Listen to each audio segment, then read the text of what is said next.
At my 8-year-old daughter's birthday, no one showed up because my sister sent fake messages pretending to be me, saying it was canceled. My parents took her side and didn't even wish my daughter a happy birthday. I didn't cry. I did this. The next day, they were the ones screaming in a panic. Everything was ready. I ordered the cake 2 weeks in advance. Unicorn, strawberry cream, glittery icing, just like Lily wanted. I hung the decorations late at night while she was sleeping. Bought pink paper plates, purple balloons.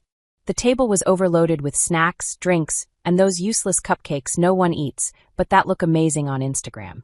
Lily woke up, hugged me from behind, and whispered, "Is it today?" "Yep, today." She beamed. She's 7. That magical age when you still believe that if you try really, really hard, things will just work out. And God, we tried. We really did. Greg was blowing up balloons. 3 popped in a row. The cat panicked and dove under the bed. Lily was counting down the minutes to 3. We'd invited 15 kids. She handwrote every invitation herself, carefully picked which stickers to give to whom. "So it's fair," she said.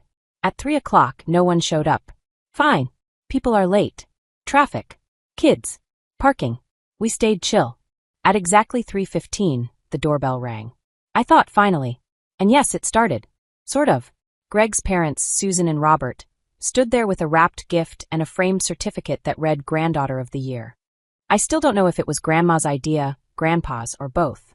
Lily hugged them like they were the whole party. And in that moment, they were. She showed them the decorations, the cake, the balloons. Everything she'd spent the last 2 weeks preparing. I watched her. And for one stupid second, I actually believed it was going to be okay. By 3:30, no one else had come. Greg said, "Maybe they're just running late. Want me to check messages?" And that's when I felt my stomach twist. Lily stood by the window, fidgeting with her dress, whispering, "Maybe they went to the park first? Maybe they'll come after?" I nodded, smiled, crooked but brave. By 4 o'clock, Lily was sitting in her sequin dress in a chair, rocking forward and back. I heard Greg's mom trying to distract her. "Want to watch a cartoon?" Lily didn't answer. She was waiting, holding on. My girl, tougher than steel.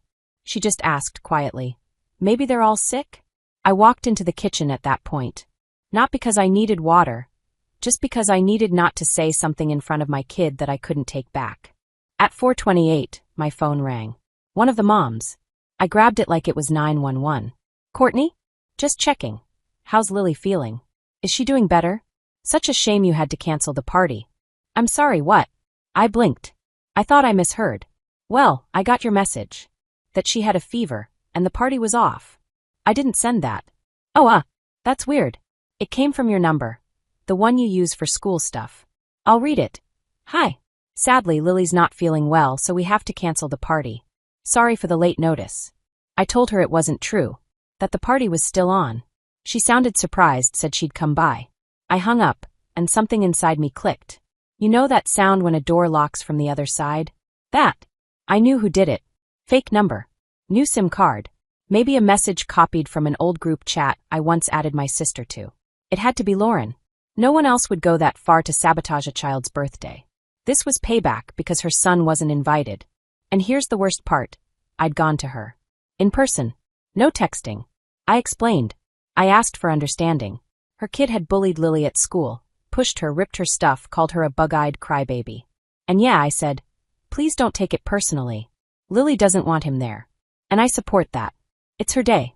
Lauren nodded. "Of course. It's fine." She smiled. Turns out, that smile had a knife behind it.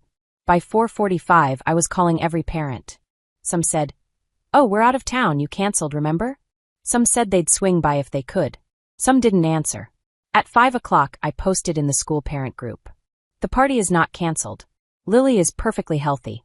Someone sent out false info under my name. We're still here and happy to have you." And, believe it or not, they started showing up. Not all, but a few. Jade's mom came with a teddy bear the size of a 6th grader. Allison brought her twins. Some others followed. 2.5 hours late. With wide eyes, wine, carrot sticks, and 100 apologies. Lily blew out the candles at 5:50. No big smile. No wish. Just snuffed them out. Maybe she made a wish and didn't tell me. Maybe she didn't. I didn't ask. The party rolled forward anyway. Juice on the carpet, balloons getting popped under tiny feet, kids climbing on the windowsills. Susan and Robert kept their cheerful act going. Greg kept saying, "It's fine."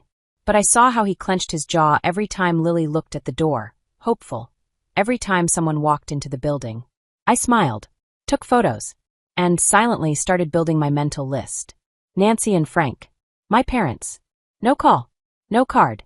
Even though they said they'd be here. Said they got her a doll. Said, "Of course we'll come." They knew. They absolutely knew. Lauren, the one who can't handle rejection. The one whose son didn't make the list. The one I spoke to like an adult. And the one who smiled in my face, then stabbed my daughter in the back. And me. The one who still thought we could talk things through. That grown-ups wouldn't take their grudges out on children. Cute, right? Later that night, when Lily was asleep, Greg stood in the kitchen with a mug and said, "Maybe it was all just a mistake." I nodded. Slowly. Sure. Classic mix-up. Random number. Mysterious message. Radio silence from everyone. Just bad luck. He didn't say anything after that. I went out to the porch. Sat on the steps. And for the first time all day, I exhaled. Not cried. Not shook. Just let it go. The kind of breath you take when something inside you shifts. Not a crack. A break. From that moment on, everything was different.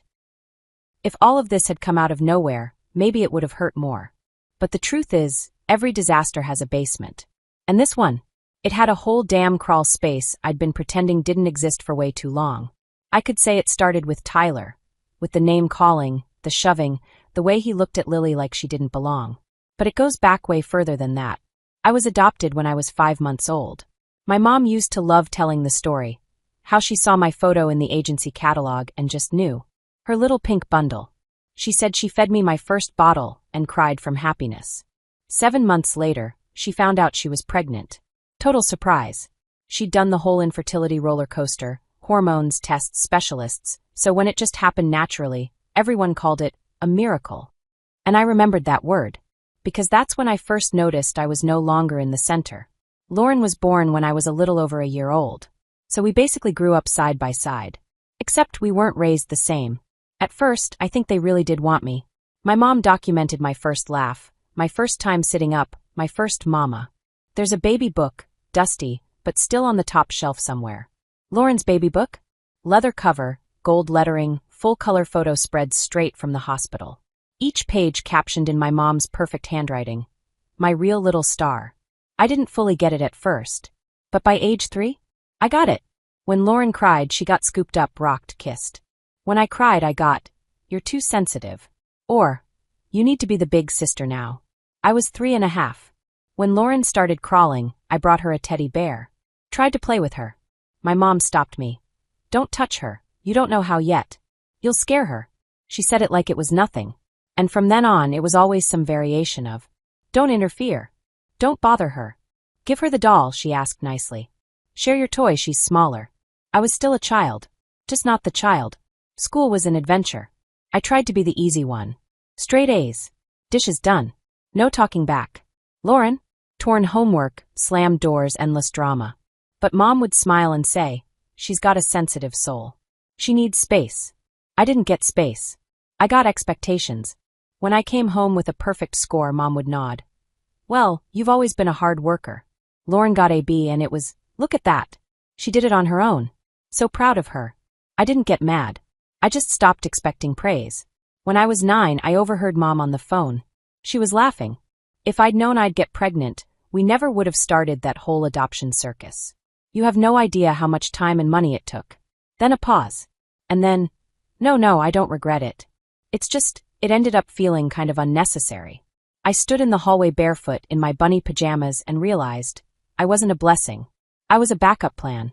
Later, I asked my dad, "Did you really want me?" He looked at me like I was a utility bill. Not cruel. Just blank. "We took you in, didn't we? That means something, right?" I don't remember him ever hugging me. Years later, after college, I met Greg. He was the first person I didn't feel like I had to audition for. I could be weird, tired, sarcastic, he never flinched. And then we had Lily. My Lily. Bright, funny, soft-hearted. I didn't know I could love someone so hard it hurt. Which is why, when all this started happening, it didn't feel like a betrayal against me. It felt like an attack on her. Lauren's life didn't exactly go according to plan. Quick marriage, even quicker divorce. Then came Tyler. He's 9 now. Lily is 7. Same elementary school. At first, it seemed convenient. Then it turned into hell. Tyler started small, calling her a nerd, then a crybaby. Then it got mean. He ruined her pencil case. Pulled her hair. Once, he got a few boys to surround her in the hallway and push her around like it was a game. A teacher finally stepped in. Lily came home sobbing. It took everything in me to get the story out of her. I went to the school. Talked to the teachers. Talked to Lauren. Calmly. No drama. Just, can you talk to him, please? Lily's struggling. Lauren waved it off. They're just kids. Stop making it into a thing. One day Lily came home quiet again. This time she didn't cry, just sat on the edge of her bed like her soul had leaked out. Finally, she said, Tyler told me we're not family. That you're adopted, so I'm not really their anything. I froze. Because that doesn't come from nowhere. That's not something 9-year-olds invent. That's something they hear. He said his mom told him. That you're not real. You're just some other person. I hugged her tight. Sweetheart, being family isn't about blood. It's about love. About choosing someone. I chose your dad. He chose me. We chose you. And we'll always choose you. The next day I called Lauren. No yelling. Just. Tyler told Lily we're not part of your family. That I'm adopted. Did he come up with that himself? Pause. Then a nervous laugh. Oh, come on. He's a kid. Who knows what he understood? No one said that. You're being sensitive again. I told my parents too. Mom gasped like I'd accused her of arson. Where would he hear such a thing? We've always loved you like our own. I didn't answer. Because if I had, I might have started screaming. And honestly, Tyler's behavior wasn't random. Kids repeat what they hear. And if this was what he said out loud, God knows what else was whispered at home. Later, Lily said she didn't want him at her birthday party. I didn't hesitate. I told her I supported that. Fully. I went to Lauren. Face to face. Lily doesn't want Tyler there. He's been cruel to her. I'm not going to force her. Lauren listened. Nodded. No argument. Okay. That's your choice. Even my parents didn't object. Mom actually said, well, if that makes things easier. And I believed them. I believed they finally chose us. Me. Lily. I still don't know how I let myself be that naive. Lily was asleep, curled up under the blanket like a kitten, breathing soft and steady. It was her birthday, and she still believed in people. I didn't.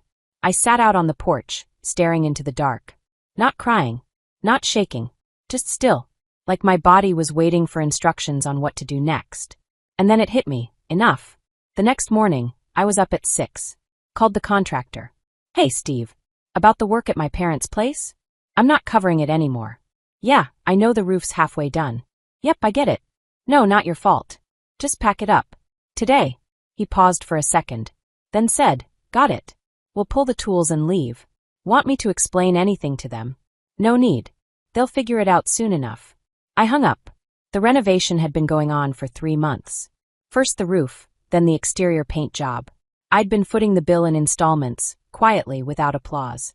They picked the colors, the contractor, the materials. Like it was their little project. They just sent me the invoices. Like always.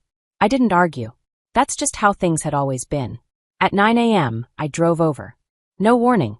Opened the gate, walked past a ladder leaning against the wall, and knocked. Mom opened the door in a bathrobe, hair dyed and tucked under a net. Courtney? What are you doing here so early? I want to know what happened. Why didn't you come? Her lips tightened. Pause. Then. Well, it's all very awkward. But really, you kind of ruined it. Me. Dad showed up behind her, holding a newspaper like a shield. You didn't invite Tyler. You insulted your own family. Lauren was hurt. Tyler too. He's just a child and you pushed him out. You turned your back on your own. I explained everything to you. To both of you. And to Lauren. You all nodded along like you understood. Tyler bullied Lily at school. He got other kids to gang up on her in the hallway. She didn't want him there, and that was her right. They exchanged glances. Then Mom said, with that patronizing calm tone she'd perfected over the years. Lily's just a little girl. She doesn't understand that you don't shut out family. You should have guided her. Been the adult. So your answer to that was to not come at all. No birthday card, no gift, no phone call? You promised her. She waited for you. She stood at the window watching the empty yard. I was talking to a wall and knew it. But I couldn't stop.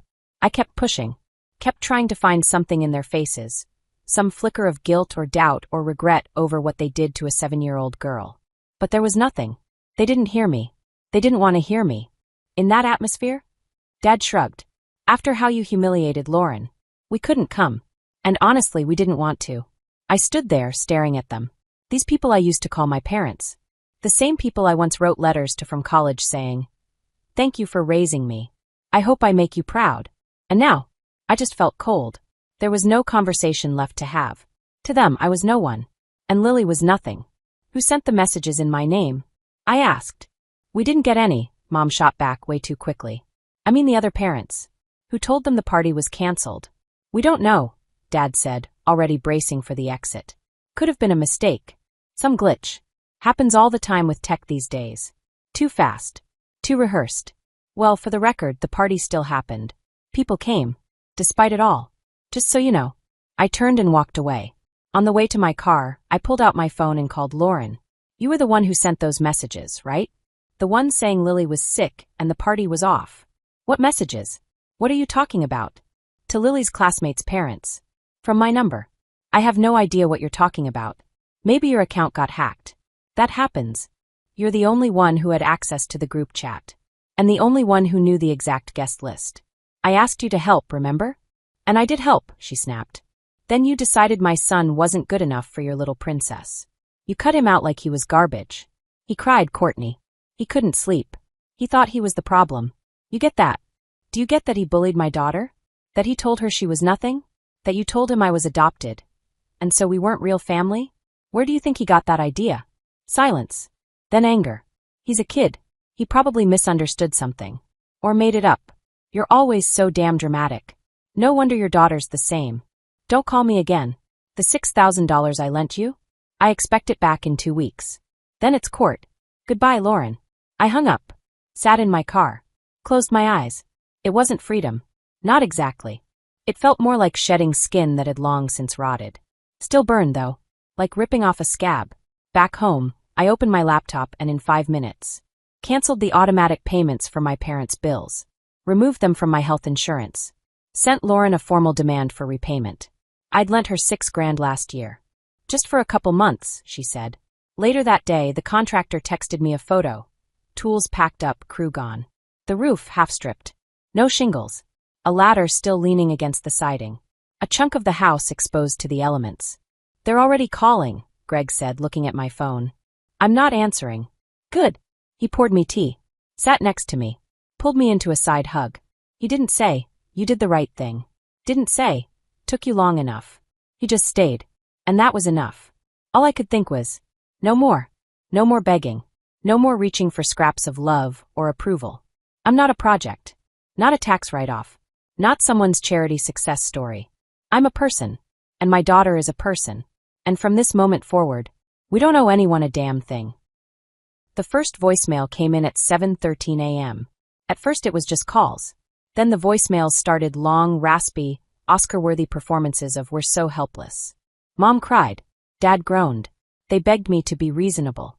Said, everyone makes mistakes. Said what I did was inhuman. Said they had nowhere else to go. The roof was half finished. The house smelled like paint and wet drywall. Exposed wires. Dead outlets. All because and I quote, got offended. Offended. Gotta love when your clearly stated adult boundaries get reduced to she caught a mood. I mean, if I'd set their house on fire, I bet they'd call it being dramatic. They kept texting. Every day. Multiple times a day. Pleading, guilt-tripping, then threatening. Frank, aka Dad, even emailed me calling me a degenerate ingrate who forgot who raised her. I printed that one. Glossy paper. Might frame it, Parenting Achievement of the Year. Lauren stayed quiet for a while. I thought maybe, just maybe, she'd fade out with a shred of dignity. Nope. Not even 3 weeks later she got served. Not by accident. By me. Formal notice to repay the $6,000 she borrowed. With receipts. Bank transfers. Her handwritten IOU. Signature and all. She must have forgotten I'm not stupid. After that came the usual cycle. Calls, voicemails, passive-aggressive all-caps texts. Tone shifted from "how could you" to "you'll die alone anyway." Bonus feature. A photo of Tyler crying with the caption, "Look what you did." Honestly? Maybe a licensed therapist should take a look at what she did. I didn't respond. Not because I'm above it. But because what's the point? I'm fresh out of energy to explain to grown adults why sabotaging a child's birthday isn't normal family stuff. But they weren't done yet. When the calls stopped working, they pulled the oldest trick in the book: go after the kid. One afternoon, Lily came home from school and said, "Grandma was there." "Where?" "At school. In the hallway. She and Grandpa gave me a box. Said they missed me. Said you won't let them see me." I froze. "What did you say to them?" "Nothing." I walked away. The box was on the kitchen table. I opened it. Inside was the doll they got her early but never gave her. And a card. "We'll always love you, even when your mom doesn't act nice." A therapist would have had a field day.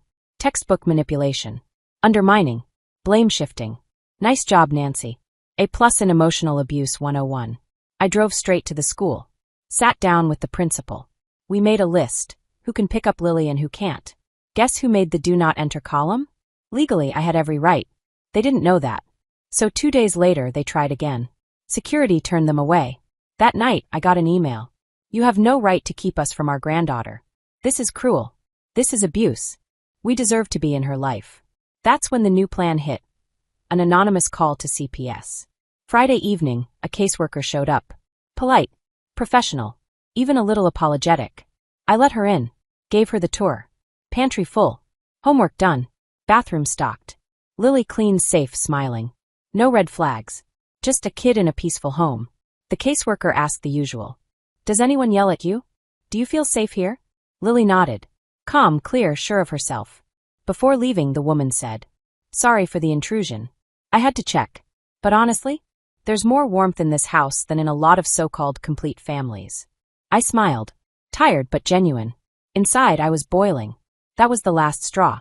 No more letting things slide. Monday, I went to a lawyer. I brought the whole file: texts, voicemails, bank transfers, the loan agreement, screenshots of Lauren's messages, and yes, a copy of the CPS complaint. I requested it. Legally entitled. The lawyer flipped through everything, then looked up. "You've done half my job for me. This is sustained emotional harassment, boundary violations, and possibly misuse of state systems. What are my options? Soft route? Restraining order. Hard route? Civil suit for damages. Up to you." I went soft. For now. We drafted legal notices for Lauren and my parents. Effective immediately, any contact would be considered harassment. Any attempt to approach Lily, via school, third parties, or electronically, would be documented and submitted as evidence. We also filed a police report for false claims. Included, the CPS file, an audio clip. Shout out to Greg for recording Lauren's rant where she said, "You and your brat are a problem," and written statements from 2 neighbors confirming Lily's well-being. I walked out of that station not feeling victorious. Just leveled, like the pressure in my head finally equalized. Then came silence. Real silence. Dense, total, eerie. No more calls. No more messages. Just the occasional read notification on the court portal from Lauren. Guess she finally realized I wasn't bluffing. 1 month passed. Then another. Lily started laughing more. So did I. The debt hearing was uneventful. Lauren tried stalling. "I'm between jobs. Tyler's been sick." But the judge wasn't buying it. She was ordered to repay the full amount, plus interest and legal fees. And now she's flagged in every credit system as high risk.